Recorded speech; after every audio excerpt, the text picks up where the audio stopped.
Hello subscribers and non-subscribers, and welcome back to ChäoS Head. Let's go ahead and load up the save so that we can continue on.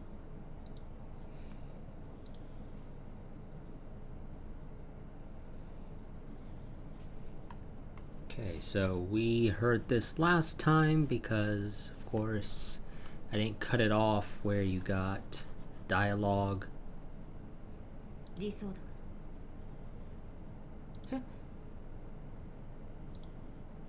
I couldn't immediately grasp my situation after I came back to myself, and I made the mistake of staring up at Girl B's face. She was still wearing her shoes, and she wasn't half stepping on my crotch. Been a delusion, huh? In any case, she wasn't trying to pick a fight by asking if I'd seen her panties either. All that aside, D-sword? What'd she mean? It was the first time I'd heard that word. Well, she said sword, and the blade-shaped object she carried was certainly a sword. But why ask me if I could see her sword? For the time being, I nodded. Geez, of course I could see it. It'd be weirder not to see it. Because she was carrying around a sword that big and conspicuous in the shopping district of all places.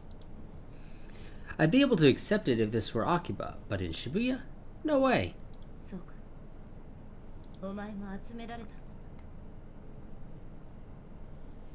Oh, is that all she has to say? Gathered? Who? Gathered who? Why does it feel like that's sort of cut off?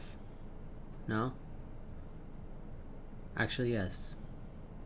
Yes, it was actually slightly cut off. I was here of my own accord, at least, but...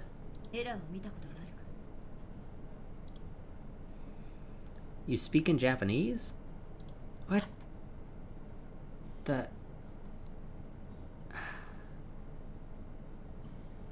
Okay.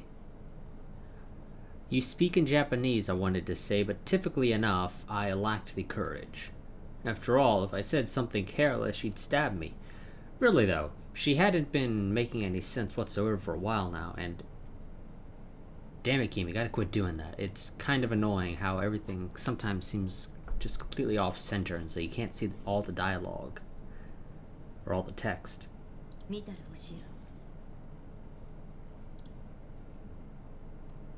After saying this to me, Girl B turned on her heel. Her skirt wavered in the breeze, making it seem like I might glimpse her panties. I hurriedly closed my eyes.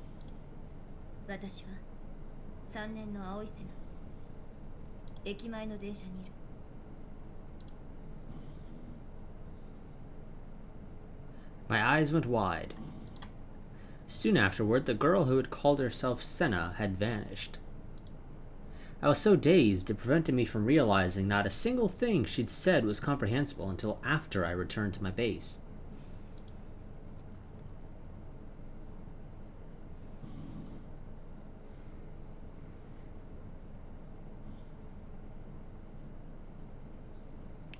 On top of everything, I'd have to go to school 3 times this week.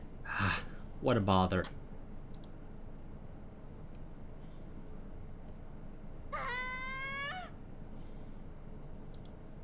A mysterious screech sounded from a little ways away. It caught me by surprise and my shoulders jumped. When I looked in the direction the voice had come from...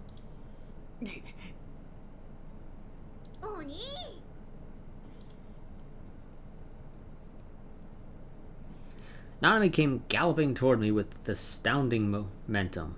I thought I'd run away, but it was too late. She circled around me and blocked the way. She'd always had good reflexes.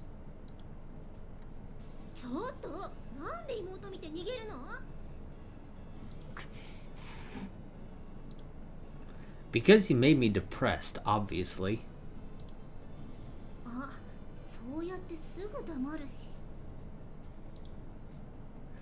Really, why had she decided to come to Isume Academy, the same school I attended? It caused me boundless trouble when we bumped heads at school like this, or when she put her foot down and started meddling with this and that.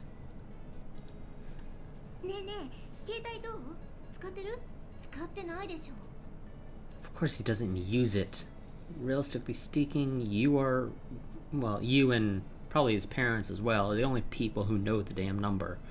He shouldn't be getting many calls, if really any. And he's probably not going to be calling anybody, so yeah, he's probably not using it. 買ってからもう何日か経ってるけど、一度も家にかけてこないもんね。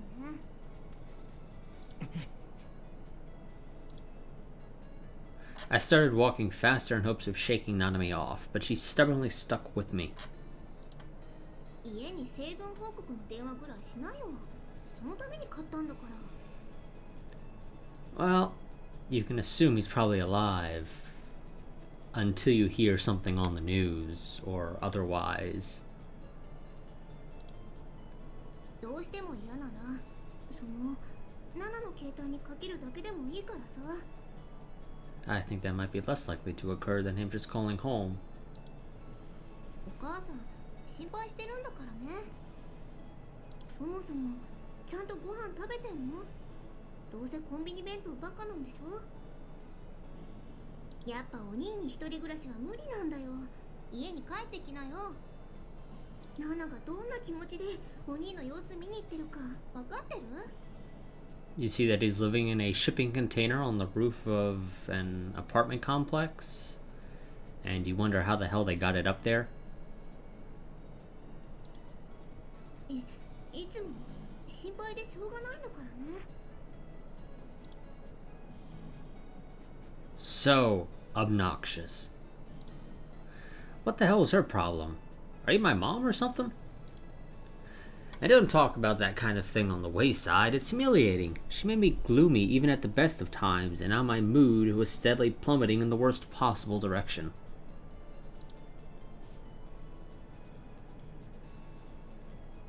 For starters, there was nothing more embarrassing than going to school together with your little sister.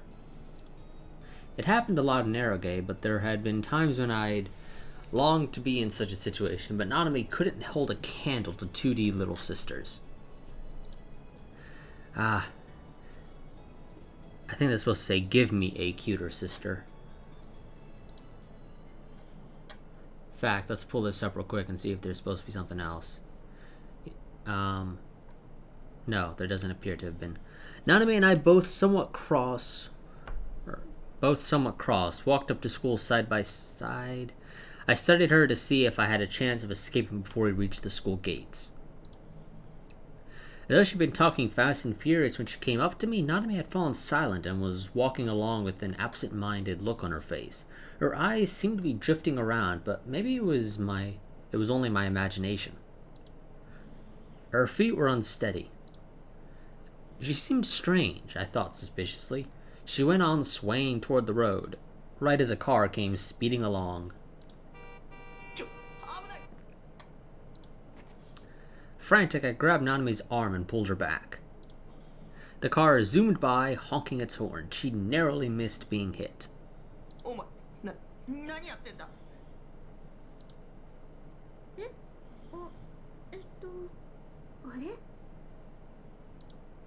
Blinking, Nanami cocked her head to one side.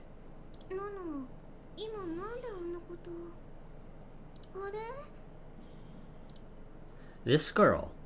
She was an honest-to-God idiot. Not understanding something she herself had done, for the record, let me say that I didn't find it moe. It wasn't moe in the slightest. Seriously fed up, I left behind the still stupefied Nanami and hurried on ahead.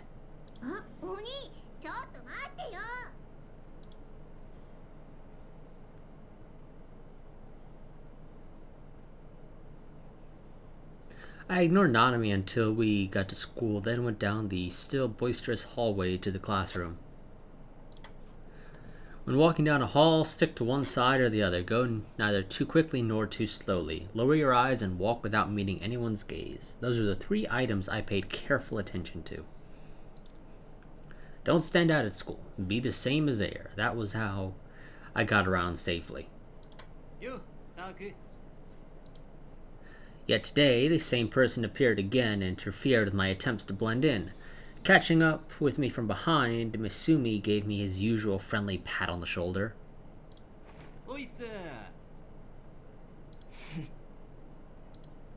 挨拶ぐらいしろって。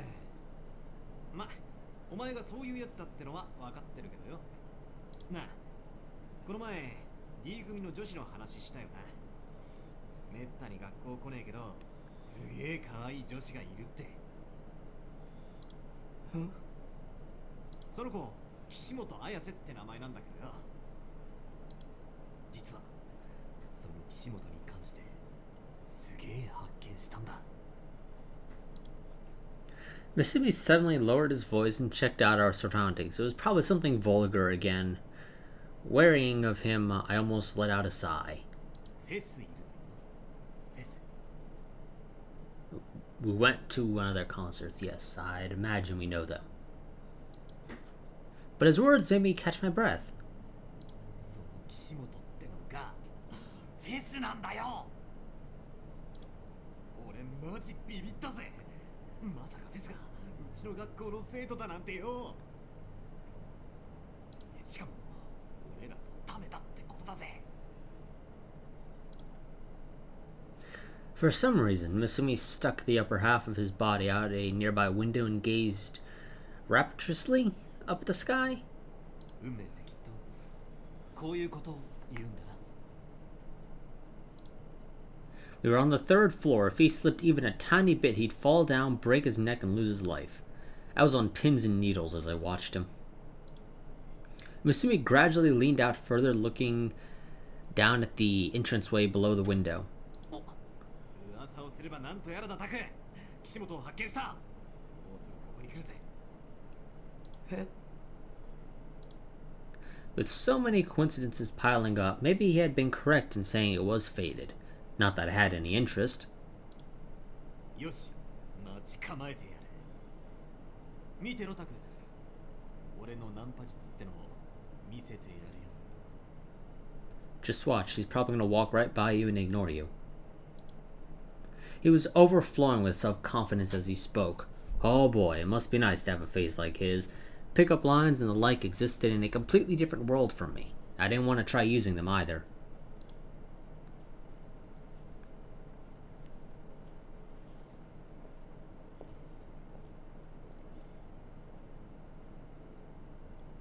After some time, FES, no, her real name was Kishimoto Ayase, came into view. Just as Misumi had said, it was the real FES. I made certain of it myself, watching secretly from a slight distance. Even now, I was surprised she had turned out to be the same age as us. FES walked along slowly, wearing her Suime uniform and giving off a world-weary air. It created a remarkably different impression from how she had looked while singing on stage. At the time, she spoke apathetically. She had given off something along the lines of a powerful sense of energy and activity. But right now, the atmosphere around her merely made her seem melancholy and difficult to approach.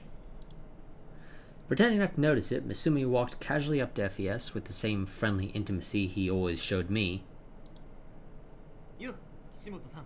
Oh, ayo. Ah, what a refreshing yet false-seeming smile. To think he could take that attitude with someone he'd practically never met before. It made me shiver with awe. I idolized him, but I didn't want to imitate him. あ、俺三角大輔。よろしく。おっと、初対面とか思ってるだろう。でも違うんだな、これが。And saying something like that is kind of creepy. 俺さ、こないだファンタズムのライブ行ったんだよね。だから君に会うのは2度目。で、その時君の歌声にこうなんつうの、ビビってきちゃったんだ。別に俺ミーハーとかじゃねえよ。惹かれたのはさ、詩とか君の可愛さとかそういうところもあるけど、でも何より一番すげえって思ったのはやっぱバンドとしての完成度っつうか、あの音あっての君の歌声っつうの。ちなみに俺も実はバンドやりたいなって思っててさ、よかったらああいういいバンドメンバーを見つけるコツとか、バンドの先輩としての心得みたいなものを教えてくんねえかな。あ、今すぐじゃ迷惑だろうから、そうだな、放課後とか暇？どっかで二人きりでじっくり話さない？ The speech chattered on without resting. He used a different tone than normal, and he was obviously putting on another voice. Plus, instead of directly hitting on her, he brought up the topic of bands and such as to casually invite her. By the way, it was the first time I had heard about him wanting to form a band. No matter how I thought about it, it had to be a lie. He'd go that far to score some points to make an event flag stand up with her. But FES didn't give Misumi a second glance. Let's go green again. As though she hadn't heard a single thing, she went on plodding down the hallway. なあ、聞いてる？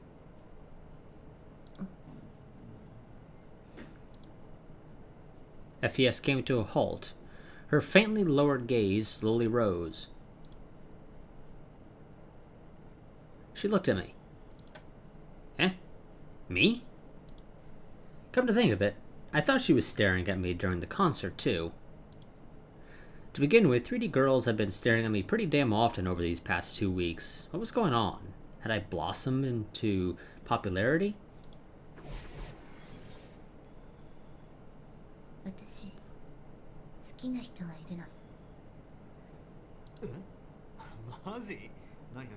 それって俺のこと？ I don't think most people would tell the person that they like that there is somebody else that they like.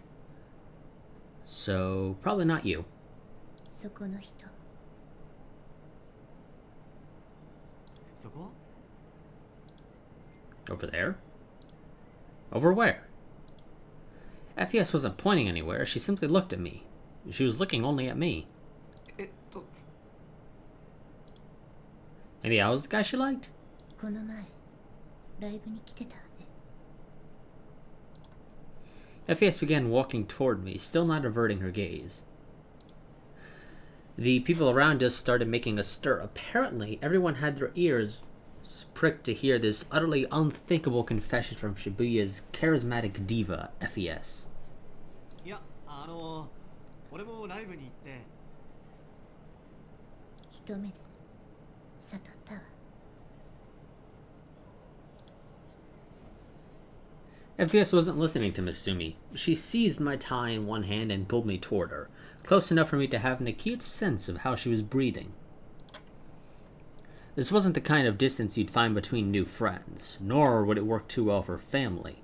Yes, this was the kind of distance that belonged between lovers. 君なら私の運命の人だって。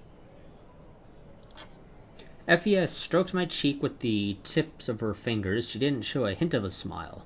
The seductiveness of that gesture made me shudder. I was becoming enchanted by her. I couldn't look away. 決めたわ。私、君のお嫁さんになる。 Although her declaration was something quite remote from the world weariness that FES bore about her, the gap between the two was, to the contrary, unbearably cute. As our surroundings burst with excitement over how FES had literally just proposed to me, Misumi was so crestfallen at having lost to me that he fell to his knees on the spot. 僕の意見は無視ですか？嫌なの？嫌じゃないです。 I was getting swept along by the flow of things. I'd end up as one of life's winners simply by becoming engaged to such a lovely girl. And thus began our heart-pounding love story. Or not.